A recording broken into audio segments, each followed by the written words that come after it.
Hi, I'm Gwen Pickering. Yep, it's going.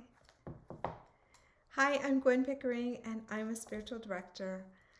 I was called into this ministry, back in 2015, and I heard God clearly say, I want you to do what I called you where for all this time, and I want you to start with Lectio Divina. So I had been going on retreats for many, many years and learned much about praying.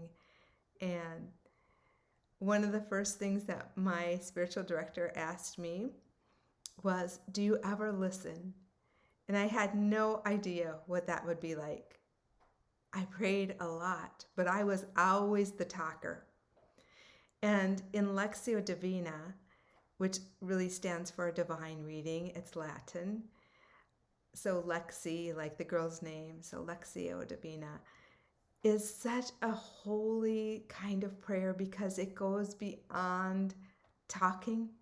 It involves listening and talking and just creating this conversation, a way of having a conversation with God, a way of developing a deep, beautiful friendship with God.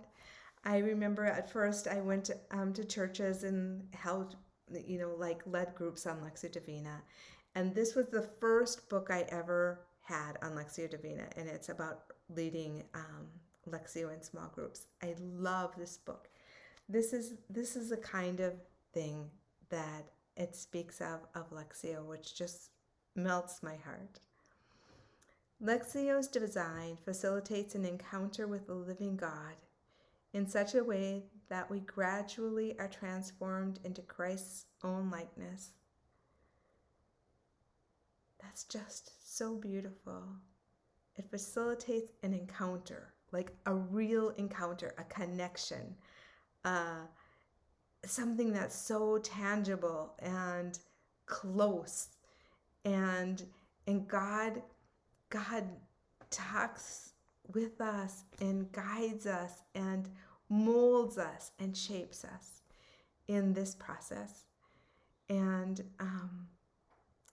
it is just such an amazing experience to not only know about God, not only know about the Bible and read the Bible and know the history, but God is really present.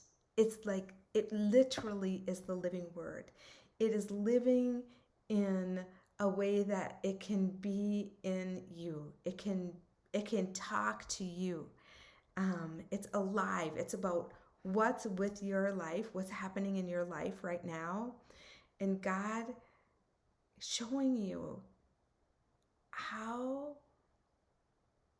you might need to let some things go in order to be the loving person that you are actually always have been, but forgot, learned some other things that weren't true. But how to return to that one you were created to be and come and be a brighter light shining in this world. And so I very much encourage you to do this sort of prayer called Lectio Divina.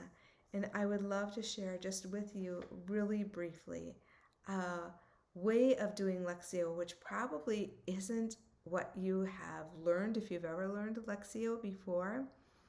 This one's called Sustained Lectio. And you just pick a passage and it just stays with you. So my passage is Philippians 4, which says, rejoice in the Lord always. Again, I will say it, rejoice. Let your gentleness be known to all. The Lord is near. And so the first time you read it, it's